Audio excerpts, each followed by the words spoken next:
bem? Então, como vocês sabem, eu gosto de trazer sempre o que eu tenho dúvida, o que eu mais procuro nos canais do YouTube e muitas vezes não acho. Então hoje eu tô aqui com o anestesista Dr. Helder, né? E a gente vai falar sobre anestesia no parto, anestesia em todos os tipos de parto, né? E eu acho muito legal estar trazendo isso para vocês porque era uma grande dúvida minha, que eu tinha muito medo e realmente a anestesia dá um pouco de medo quando você fala dela. E a gente tá aqui para quebrar alguns mitos, né, doutor? E isso. Falar com mais tranquilidade sobre essa parte. Certo.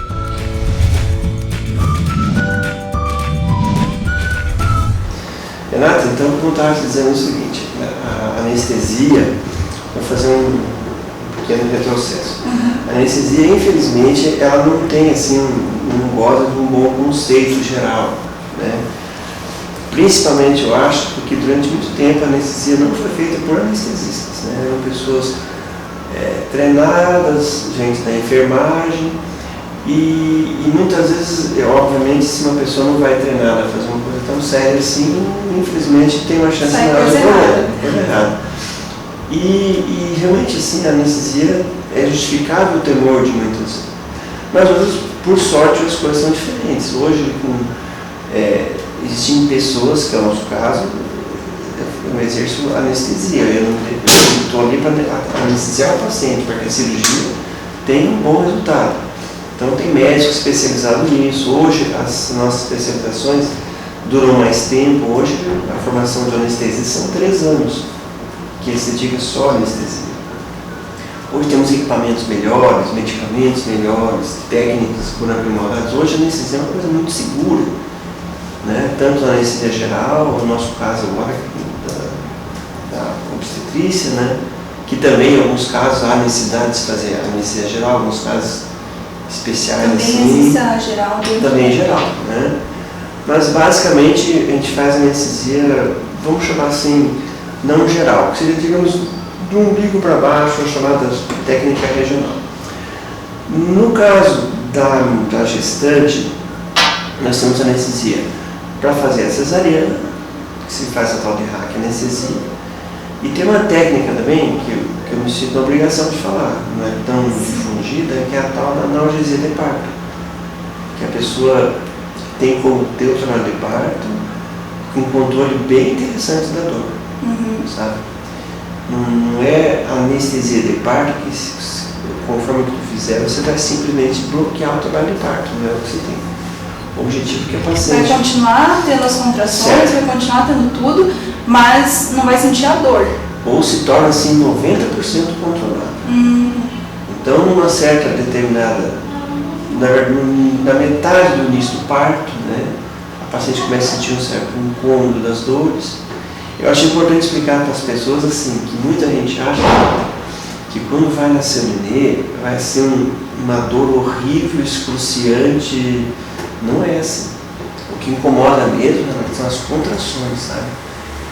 Então elas têm um ritmo, né? Vem cada contração e aquilo vai dilatando o colo do útero para quando chegar um certo momento, 10 centímetros, né?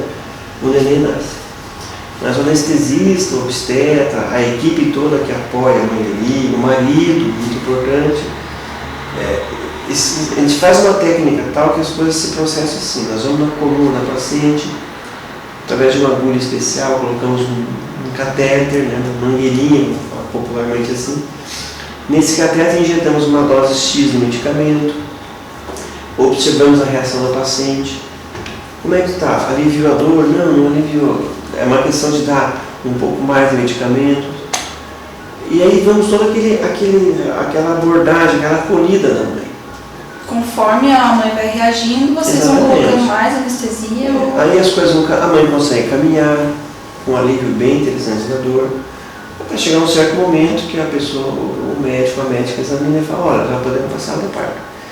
Nesse inteirinho, se a pessoa não teve muita dor, ficou mais ou menos tranquila, ela tem condição de chegar na mesa do parto e ter força, energia para fazer força, porque se deixar a paciente com dor, se agitando, subindo a pressão, isso dá um reflexo para o bebê também. Né? Então se ela chega lá descansada, quando ela chega na linha de chegada, ela tem força ao pegar nos pelos e fazer força e fazer o acionamento. E ali na hora de fazer essa última força, ela também é... Ela não perde força. Então, o que se faz normalmente, assim, naquele finalzinho ali, quando vai passar de parto, nós fazemos um outro medicamento, uma dose um pouquinho diferente, e a paciente tem contrações e ganha, né? Sabe, eu acho assim, que não é justo assim, nós não darmos chance para os bebês, sabe? Se marca cesárea tal dia, tal hora, é muito cômodo, é verdade. Temos que falar assim, acho que aí... É bom para a mãe, né? Mãe, bom para o anestesista, para o pediatra, para o obstetra, não vamos ser hipócritas, sabe? Acho que não falar o português claro. Mas também, acho que tem situações que, puxa vida, mas vamos dar chance para esse bebê. Não é tão grande, a mãe saudável, gravidez normal. Vamos ver lá, estou com dor, o anestesista intervém. Sabe, eu fico assim meio admirado que nosso índice de cesárea é alto, né? Nós comparado com as europeias, com as americanas, sabe que nossas mulheres são tão diferentes assim. É verdade. Né? Eu acho que é as coisas que vale a pena refletir com as pessoas, não vai ser falando por um plano de público, sabe? Inclusive já uma política no governo federal de incentivar o parto, né? Olha, o parto é uma coisa bem interessante, viu? É o que Deus fez, né? Ele fez da forma mais correta. Pois é, nós vamos teimar, né? Mas talvez não caiba aqui a discutir isso, né? Mas o fato é, Renata, que a pessoa assim, faz um parto, acho que a nossa sociedade, uma coisa um pouco maldosa, sabe? A paciente está com dor lá no pré-parto, gritando, se agitando, então se fica olhando passivamente, assim, sabe? Achando que isso é normal. Eu acho que é isso que não incentiva tanto as mulheres a quererem parto. Claro, e infelizmente a pessoa tem que aceitar, mas não é assim, acho que. Inclusive tem relato documental que a Rainha Vitória, né, a famosa Rainha Vitória, nos idos de 1840 aproximadamente, teve um anestesista chamado John Snow. Esse cara é um ícone, né, na anestesia.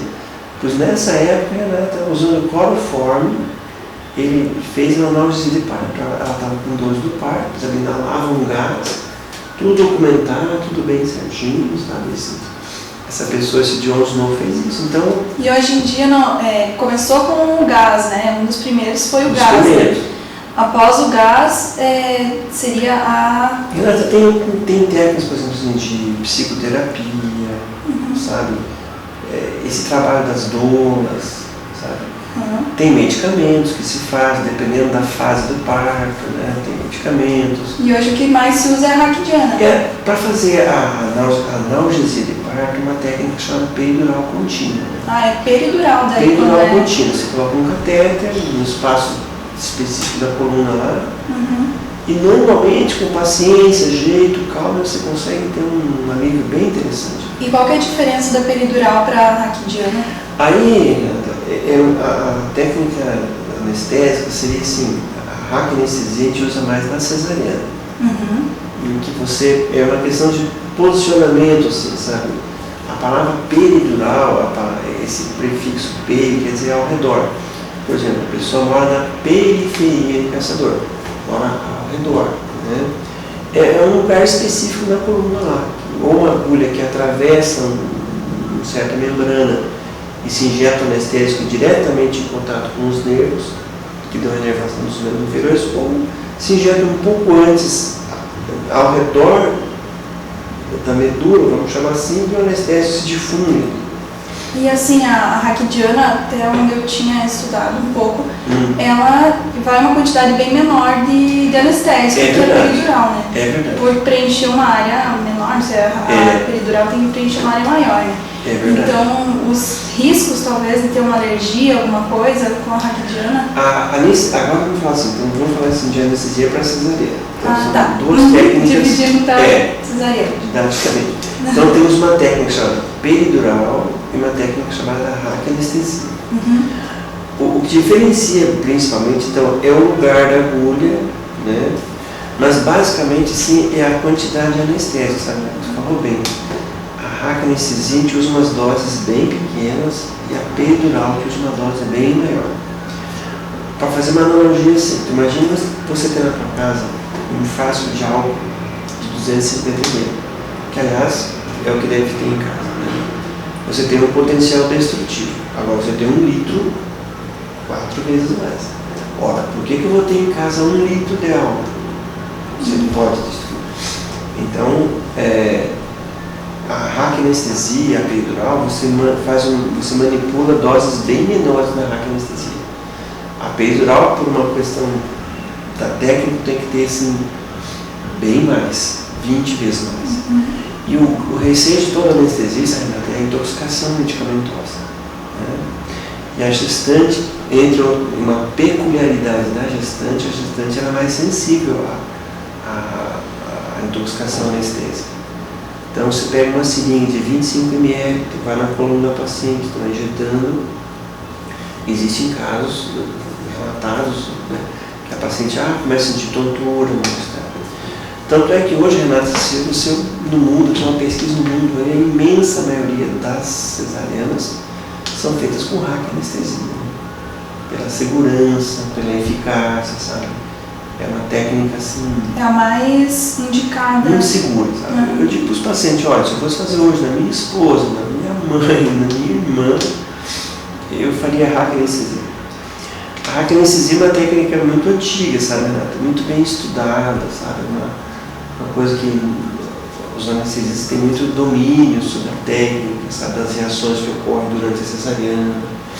No parto normal, daí na analgesia para parto? Sim. Né? No parto normal a recuperação é melhor, né? No outro dia, o bebê tem vantagens, né? O fato de estar lá de parto ali, o neném nasce respirando melhor, né? Tem vantagens. Tem algumas desvantagens também, né? Não está preparado, porque às vezes a pessoa, o neném fica um pouco parado mais tempo ali, você tem que usar o fórceps de alívio. Como tudo, tem seus prós e contras, né? O que eu não acho legal é que às vezes você não dá uma chance nenhuma pro bebê. Marquei tal dia, tal hora. Eu acho que sim, é mais ético, sabe? Não, os pais, podemos fazer isso. Claro que respeitando as individualidades, né?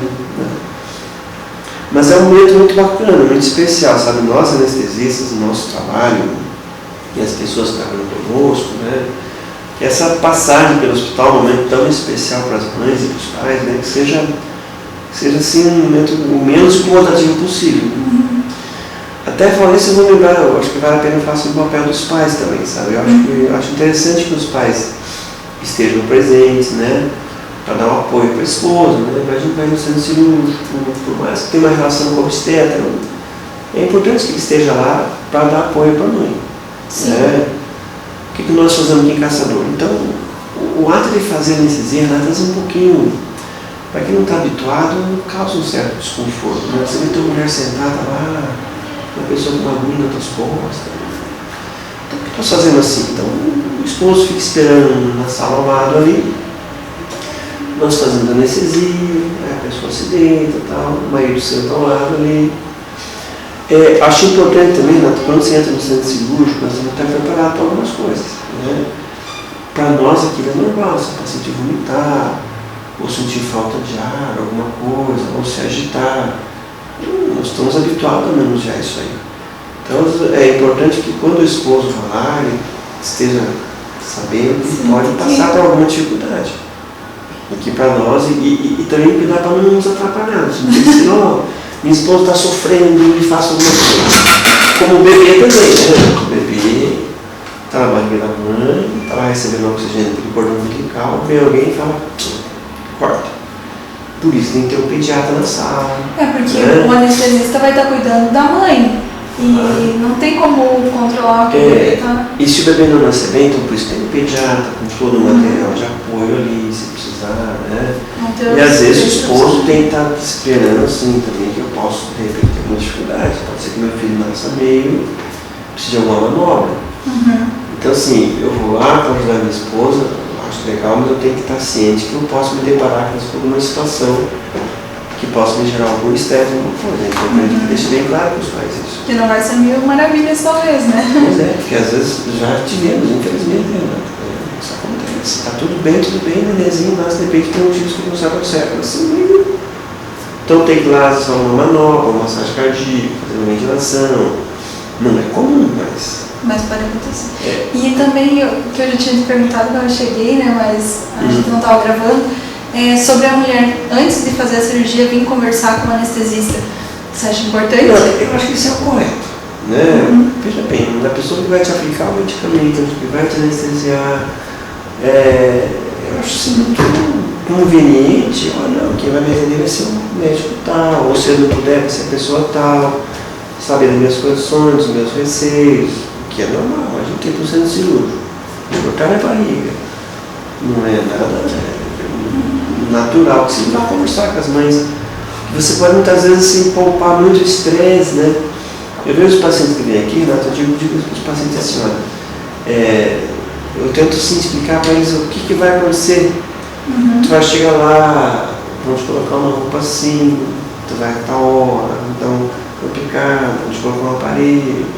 E tenta assim dar mais ou menos um roteiro do que vai acontecer. Sabe a cirurgia, vai passar a de parto, sabe a recuperação, vai ficar mais ou menos 2 dias. Então, se você sabe mais ou menos esse roteiro, se você tiver dor, vai ter remédio para isso, tem que fazer isso, o teu bebê vai sair daqui, vai aprender. Eles saem mais tranquilizados e mais seguros, né? Acho que esse é o correto. É o correto. Esse é o correto. E também uma dúvida que bastante gente, inclusive eu, tem. Antigamente aconteciam bastantes, até você já falou que era por outras pessoas não especializadas, né, fazerem esse tipo de coisa, de anestesia, né, mas que perdiam o movimento das pernas, que aconteciam muitas mortes com anestesia, né. Tinha algum outro fator também, além de serem pessoas não especializadas fazendo isso? Renata, assim, o fato de uma pessoa não treinada fazer uma anestesia, não adequadamente treinada, né, essa questão de pernas, assim, hoje em dia, os anestésicos, eles têm um controle muito grande, sabe? Infelizmente, às vezes, porque é uma coisa assim, um medicamento, você vai colocar na tua coluna, pertinho de tantos nervos ali. Então, às vezes, talvez não tinha assim, um controle adequado. Por exemplo, o que eu quero dizer? Você pega uma ampola que fala que tem tantos miligramas ali, o laboratório tem que dizer que tem tantos miligramas mesmo. Então, hoje a indústria farmacêutica, comparada a uns anos atrás, ela melhorou muito, né? E as seringas também, né? Hoje, né? Pela mudança da seringa de metal por exemplo, uns anos atrás, usava seringa de vidro, né? Eventualmente... Agulha também. Sim. Eventualmente, ficava algum resíduo, a pessoa ia manusear essa casinha de vidro, se ficar um pequeno resíduo ali de um detergente, por exemplo, e você pode injetar, você pode causar reações catastróficas, né? Até me lembro há muito tempo atrás, uma paciente assim que o ministro da Saúde fez um desserviço muito grande, sabe? Me lembro assim, em rede nacional, o ministro foi visitar uma pessoa que fez uma anestesia e ficou paralisada. Mas assim, ele mostrou aquele fato, mas então, o que aconteceu? O porquê? Porque a paciente já tinha alguma coisa prévia, sabe? Então, assim, aquilo sim causou uma reação muito ruim para muita gente. É diferente se tu investigar, aconteceu isso, estou te mostrando tudo. Vamos ver a versão do anestesista, o que o paciente tem. Só que isso aí só causou uma coisa muito... Mas hoje, sim, por sorte, né? Hoje a indústria farmacêutica dá uma segurança muito grande, especialmente na parte de anestesia, sabe? Todo o material, agulha descartável, todas as seringas. É muito diferente, né? Todas as ampolas. Para você ter uma ideia, Renato, por exemplo, assim, a bandeja que usa o material esterilizado. Aquilo entra numa estufa, alta pressão, a temperatura e a pressão mata a bactéria. Tem todo um controle, assim, existe uma fita que fica numa bandeja ali, que se não atingir certa pressão, temperatura, aquele papel especial ele não muda. Sabe? Quando termina uma cirurgia, é feito, limpa muita coisa, sabe? Há um cuidado muito grande. Sabe? Comparativamente, hoje as coisas são bem melhores. Uma chance de você fazer uma anestesia, uma rápida anestesia, ter uma infecção, é tipo assim, 1 para 150 mil, assim. Nossa. É muito. Sabe? Não é impossível, né? Se você não tem um cuidado com a higiene, mas é uma técnica muito segura, sabe? Muito seguro. Durante o dia, durante o mês, se faz um monte de anestesias geral e outra. A imensa maioria passa bem, sabe? E eu digo para os pacientes assim, o ser humano é um ser meio complicado, no sentido assim, se você vai no médico, numa loja, num banco, num advogado, você é bem atendido, geralmente tu fala para 4 pessoas. Mas se você é mal atendido, você fala para 10. Sabe? Isso é no Brasil, na Coreia e nos Estados Unidos. Então, se você observar bem, a maioria tu escuta comentários negativos. Ah, vou me operar, mas sempre tem um comentário que fala, mas cuidado com aquilo. Porque comigo aconteceu isso, mas se foi tudo bem não fala nada, né? Mas se aconteceu alguma coisa... Né? E nós médicos também, mas olha, nós trabalhamos num mundo de incertezas, vamos dizer assim. Né? O engenheiro fala que essa porta tem 2,43 metros e bate o pé aqui mesmo. Né? Nós fazemos todo o possível para que a chance estatística de correr bem é enorme. Então, mas assim como daí a cesariana pode acontecer algo nesse caso, também no parto normal... Tanto pode. Então, todos têm os seus poréns. Né? Quando eu saio de casa, vou para o hospital, me submeter, que seja retirada uma encravada, eu estou correndo certo risco. Por sorte, sim, o cuidado que você tem, o cuidado pré-natal, que faz o pré-natal bem feito, o cuidado de uma série de pessoas que nos apoiam no centro cirúrgico, o material, a limpeza, todo um conjunto de pessoas, a gente sempre trabalha imbuído das melhores intenções. Né? Mas às vezes, infelizmente, as coisas não podem. Graças ao bom Deus, a imensa maioria vai bem, notadamente as restantes. Para você avaliar assim, a qualidade de saúde no país, numa região, num estado, eles levam muito em conta a mortalidade materna. Né? É um absurdo uma mulher de 25 anos fazer um pré-natal, ir para o hospital, ter uma complicação e morrer. Isso aí é um absurdo. Né? Não se aceita isso aí. É uma coisa muito ruim para as estatísticas do país. Já serve como índice de... Sim, tem um peso muito grande. Né? Acho que é um absurdo. Morte materna é uma coisa que não podemos aceitar facilmente. Se faleceu, vamos ver o que aconteceu, onde é que está o furo, se eu tenho que achar um porquê. Né? Um porquê e não deixar aceitar simplesmente. Né? Que graças a Deus nosso país está numa fase melhor. Temos que melhorar bastante quando comparados com outros países. Mas...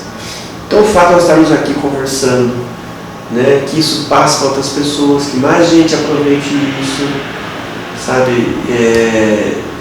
Nós adquirimos essa cultura, né? Nós, infelizmente, se você observar bem, não tem muita cultura de saúde, sabe? É importante que nós discutamos isso aí. Quando se fala em saúde, eu não posso estar pensando assim, de que o governo tem que dar para mim. Então, assim, como é que eu me comporto em relação à comida, ao fumo, à bebida, o modo que eu dirijo? Depois eu me arrebento, um motociclista, e o Estado leva conta. Então, depende de como eu encaro a saúde. Se eu faço bem no pré-natal, tomo os remédios, controlo meu peso, depois as coisas não vão bem, põe na conta do médico, na conta do hospital. Né? E uma coisa que eu acho importante também é assim, ó, nós muitas vezes temos seguro do carro, da casa, e não tem seguro de saúde. É verdade. Né? Então, assim, nós temos que adquirir essa cultura, sabe? De que do meu orçamento eu tenho que dar para a saúde. Né? É uma coisa que nós temos que melhorar. Então, acho que isso está tudo também, sabe? De falar sobre saúde, de chegar no hospital, saber o que vai acontecer, quem vai ser meu anestesista, meu pediatra, meu obstetra, que hospital que eu vou. Sabe, difundir esse conhecimento. Até depois que você ganha o bebê, você está mais tranquila, porque você já sabe tudo que aconteceu foi, né, você já sabia como ia acontecer, você já está tranquila em relação ao parto, já chega lá, né, tranquila. E quanto mais informado tiver, né, a família, o paciente, melhor. Né? Só vai gerar... para se tornar essa passagem lá a menos incomodativo possível. Com certeza. Então, é isso então, então eu fico muito agradecida mesmo de você ter aceitado o meu convite, né, para conversar sobre anestesia no parto. e espero que a gente tenha tirado todas as dúvidas. Se eles colocarem alguma dúvida embaixo no vídeo, você... Sim, pode colocar o nosso e-mail ali. Sabe, pode... Qual que é o teu e-mail? É hrx@connection.com.br hrx@connection.com.br. Então, estou fazendo entrevista em Caçador, né? E o doutor atende... Então sim, nós somos Caçador, atualmente nós trabalhamos em 3 anestesistas. Em 3 anestesistas. O Delmar, que é o nosso decano, o Cláudio Arantes, que está conosco já há quase 6 anos, e eu que estou aqui há 25 anos. Atendemos no hospital mais cedo, atendemos gestantes, velhos, crianças, né? E gostamos de fazer obstetrícia, é uma coisa que nos dá bastante prazer, assim, sabe, de ver, ajudar pessoas a passar um momento tão especial que é ter um filho. Né?